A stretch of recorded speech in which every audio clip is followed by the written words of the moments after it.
তুমি কোথায় ছিলে? অফিসে। আপনার স্বামী যদি অন্য কোনো সম্পর্কে যুক্ত থাকে, আপনি থেকে কোনো কিছু জিজ্ঞেস করলেই সে আপনাকে মিথ্যা কথা বলবে। আজ কোন মেয়ের সাথে কথা বলছিলে? আমি কোনো মেয়ের সাথে কথা বলি না। আপনি যখন সত্যিটা জানতে চাইবেন, সে রেগে যাবে। সত্যি করে বলো। বললাম না আমি কোনো মেয়ের সাথে কথা বলি না। যখন দেখবেন আপনি আপনার স্বামীকে কোনো কিছু বললেই রেগে যাচ্ছে, তখন বুঝে নেবেন আপনার স্বামী পুরোটাই অন্য কারোর হয়ে গেছে। তুমি মিথ্যা কথা বলছো। আমি নিজের চোখে দেখেছি তোমাকে একটা অন্য মেয়ের সাথে কথা বলতে। তুমি এতটা নোংরা মানুষ।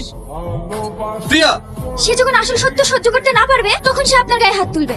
মা, আপা, আমার সব শেষ হয়ে গেল। আপনি ছেলে আমার সব শেষ করে দিল।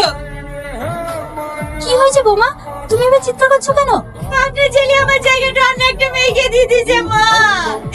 আপনার ছেলে আমার কষ্ট করে সংসারটা শেষ করে দিল গো মা। তুমি কি বলছো?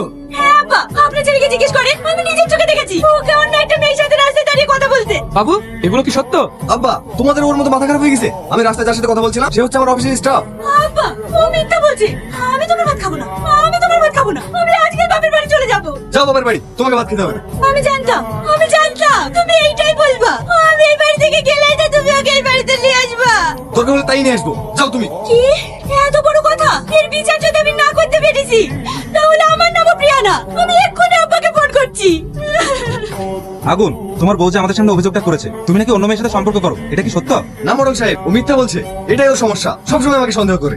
হ্যাঁ, তুমি অন্য মেয়ের সঙ্গে কথা বলবা, আড্ডা ঠুকবা, আর আমি কিছু বলতে গেলে সন্দেহ করা হয়ে গেল না। আপনি জানেন না মোড়ল সাহেব, ও একটা নোংরা ছেলে। আর তুমি মোড়ল সাহেব কি করবো বলেন? বাড়িতে একটা কাজ করবে না, সারাদিন মোবাইল নিয়ে পড়ে থাকবে। ওই রিলস আর ব্লগ বানাবে, মেয়েটাকে পড়তে বসাবে না, সংসার কে খেলো না খেলো তাদের কোনো খোঁজ রাখবে না। সব সময় শুধু মোবাইলের মোবাইল। দেখো বৌমা, আমাদের জীবনে মোবাইল হচ্ছে একটা পার্ট, তাই বলে এই নয় নিজের সংসারটাকে নষ্ট করে সারাদিন মোবাইল নিয়ে পড়ে থাকতে হবে। এটা তোমাদের বুঝতে হবে। যতদিন এই সমাজ না বুঝবে ততদিন এই অশান্তি যাবে না। তাই মা, তুমি এখন থেকে মোবাইলটা দেখা বন্ধ করো, একটু সংসারের দিকে মন দাও। আর আগুন, তোমাকে বলছি, যে যেটা পছন্দ করে না সেই কাজটা করো না, এতে সোনার সংসার নষ্ট হয়। ঠিক আছে মোড়ল সাহেব। যাও, বউকে নিয়ে বাড়ি যাও।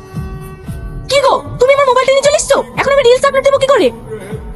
শোনেন, আমি একটা ফেসবুক পেজ খুলেছি, আপনারা সবাই ফলো করে দেবেন। মোড়ল সাহেব, আমি ওর সেই এই জানাই চলছি।